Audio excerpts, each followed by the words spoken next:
राधा वल्लभ श्री हरिवंश हमारी ललिता सखी जो राधा रानी की तरह बहुत ही करुणामयी है, लेकिन साथ ही साथ वो बहुत ही चतुर भी हैं। वो स्वयं ठाकुर जी से भी शर्तें लगा देती हैं और उसे आखिर में जीत भी जाती हैं। तो एक बार क्या होता है कि ललिता सखी जो ठाकुर जी से कहती हैं कि आप अलग अलग वेश बना के महल में प्रवेश कर जाते हैं और हम आपको पहचान भी नहीं पाते हैं। जब आप चले जाते हैं तो हमें ज्ञात होता है कि आप आए थे और हमारी राधा रानी से मिलके चले गए। तो क्यों ना आप पुरुष वेश में आए, क्योंकि अगर आप पुरुष वेश में आएंगे तो हम आपको पहचान जाएंगे। तो हमारे ठाकुर जी कहते हैं कि अगर मैं पुरुष वेश में आता हूँ और तब भी आप मुझे नहीं पहचान पाए तो क्या होगा। तो ललिता सखी जो कहती हैं कि अगर आप पुरुष वेश बना के आते हैं और मैं आपको नहीं पहचान पाती हूँ, तो फिर मैं राधा रानी की दास नहीं, मैं आपकी दासी बन जाऊंगी। और अगर मैंने आपको पहचान लिया तो आपको मेरा दास बनना होगा।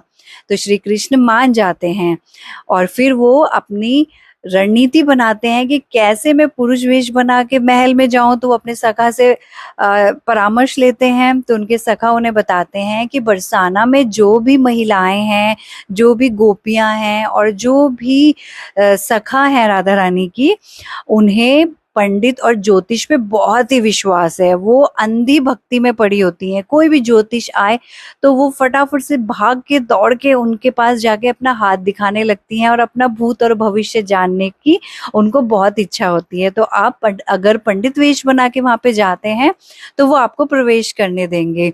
तो ठाकुर मान जाते हैं और उधर ललिता सखी जो भी सखियों के साथ मिला के रणनीति बना रही होती कि कैसे हम लोग बरसाना में, महल में ही क्या हम बरसाना में भी किसी पराये पुरुष को अंदर नहीं आने देंगे। तो ललिता सखी बहुत ही टाइट सिक्योरिटी वहां पे लगा देती हैं।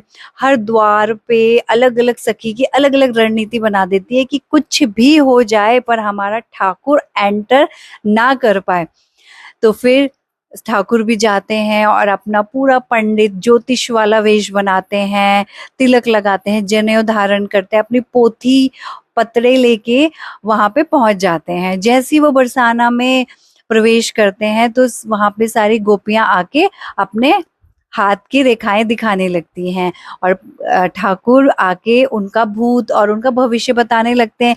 यहाँ तक कि वो कई गोपियों के तो नाम भी बता देते हैं और वो बहुत आश्चर्यचकित होती है कि कैसे ये हाथों की और माथे की रेखाएं बता के हमारा नाम, हमारा भूत, हमारा भविष्य सब बता दे रहे हैं। तो पूरे बरसाना में फैल जाता है कि एक बहुत विचित्र पंडित आए हैं जो कि हमारा भूत और भविष्य बहुत सटीक तरीके से बता रहे हैं। तो ललिता सखी जी को लगता है कि क्यों ना मैं भी देखूं, मैं भी परीक्षा लूं कि क्या वो सही बोल रहे हैं या फिर वो मनगढ़ंत बातें करके गोपियों को रिझा रहे हैं। तो ललिता सखी जो आती हैं और कहते हैं कि आपने इन सब का तो बताया, इनके हाथों की और इनकी माथा की रेखा देख के आपने इनका भूत भविष्य बताया। आप मेरे मन की बात बताएं तो जानूं। आप बता सकते हैं मेरे मन में अभी क्या चल रहा है, क्या विचार आ रहे हैं। तो पंडित यानी कि हमारे ठाकुर ललिता सखी जी को देखते हैं, मुस्कुराते हैं और कहते हैं, सुबह से आप जिनके लिए पहरा लगा के बैठे हैं आप उनसे हार जाएंगी, क्योंकि वो बरसाना में प्रवेश कर चुके हैं और बहुत ही जल्दी महल में भी प्रवेश ले लेंगे। तो ललिता सखी जी के मन में विचार आया कि क्यों ना इन पंडित को एक बार राधा रानी से भी मिलाया जाए। राधा रानी भी अपने हाथ की रेखाएं इन्हें दिखाए और वो राधा रानी के बारे में भी कुछ बताएं। ललिता सखी जू ने स्वयं लेके जाती है और हमारे ठाकुर मुस्कुराते रहते हैं। तो ललिता सखी उन्हें लेके जाती है, राधा रानी से मिलाती है और महल में उनका प्रवेश हो जाता है। तो राधा रानी कहती है कि आप मुझे बताइए कि जिसके बारे में मैं दिन रात सोचती रहती हूँ, जिसका ख्याल मेरे मन से उतरता नहीं है और जिससे मिलने का विचार मेरे मन में दिन रात आता है, लेकिन वो मुझसे मिलने नहीं आता है, वो मुझे बहुत इंतजार कराता है। तो ऐसा वो क्यों करते हैं? क्या उनके मन में मेरे लिए प्रेम नहीं है? ये आप मुझे बताइए और ध्यान रखिए कि आप मुझे ये संकेत में बताइए, क्योंकि मेरी बहुत सारी सखियां यहाँ पे बैठी हैं तो किसी को भी सुनाई ना पड़े। तो ठाकुर जी उनका हाथ पकड़ते हैं, उनकी नजर से बचाते हुए दबाते हैं, लेकिन ललिता सखी जो की नजरों से नहीं बच पाते हैं, क्योंकि वो दिन रात राधा रानी की सेवा में लगी रहती है कि उन्हें कोई कष्ट ना हो जाए। तो वो पंडित को डांटती हैं, कहती हैं कैसे हमारी कोमल सी राधा रानी, सुकुमारी राधा रानी का हाथ दबा दिया। उन्हें बहुत कष्ट हुआ, आपने बहुत गलत करा है, आपके मन में कोई गलत धारणा, कोई गलत ख्याल तो नहीं आ रहा है? नाना जी कहते हैं कि नहीं नहीं, मैं बहुत बुजुर्ग हूँ, मैं नहीं देख पा रहा हूँ, ये कोमल कोमल हाथों में बारीक बारीक रेखाएं स्पष्ट दिखाई नहीं दे रही है, तो इसलिए मुझे ऐसा करना पड़ रहा है। और वो फिर से हाथ की रेखाएं देखने लगते हैं। फिर राधा रानी कहती हैं कि किसी को मत बताइए, हमें संकेत से बताइए, लेकिन ललिता सखी जू की नजरों से वो नहीं बच पाते हैं और आखिर में हमारे ठाकुर जी राधा रानी को बता देते हैं कि जिनसे मिलने के लिए आप इतनी बेचैन हैं, जिनके लिए ये पहरा लगा हुआ है और जिनके लिए मिलने के लिए आप इतनी बेचैन है और जिनके लिए ये सारा पहरा लगा है, वो स्वयं आपके समक्ष बैठे हुए हैं, आपके हाथ की रेखाओं को पढ़ रहा है।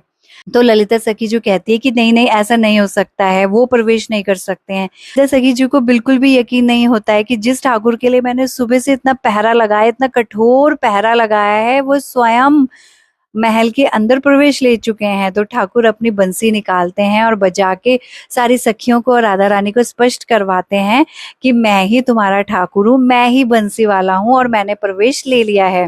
ठाकुर ललिता सखी जी की तरफ देखते हैं, मुस्कुराते हैं और कहते हैं कि ललिते, मेरा यहाँ पे प्रवेश पाना बहुत ही मुश्किल था, तुमने मेरी बहुत सहायता करी है और मुझे यहाँ पे प्रवेश दिलाया है। तुम्हारी सहायता के बिना महल में प्रवेश करना मेरे लिए संभव नहीं था, लेकिन तुमने मेरी सहायता की और मैं समय से महल पे अपनी राधा रानी के समक्ष बैठ पाया हूँ।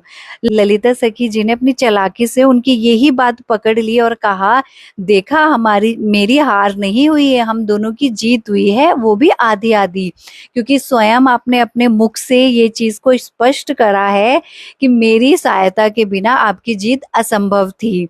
तो ये थी हमारी ललिता सखी की चतुराई। वो अपनी चतुराई से कान्हा जी को जीतते हुए भी हरा देते हैं। अगर आपको ये लीला अच्छी लगी तो चैनल को लाइक और सब्सक्राइब करें, ताकि ऐसे ही हम श्री कृष्ण, राधा रानी और उनकी सखियों से संबंधित उनका चरित्र, उनकी लीलाएं आपके समक्ष लाते रहें। हमारा प्रोत्साहन बढ़ाने के लिए बहुत बहुत धन्यवाद। राधा वल्लभ श्री हरिवंश।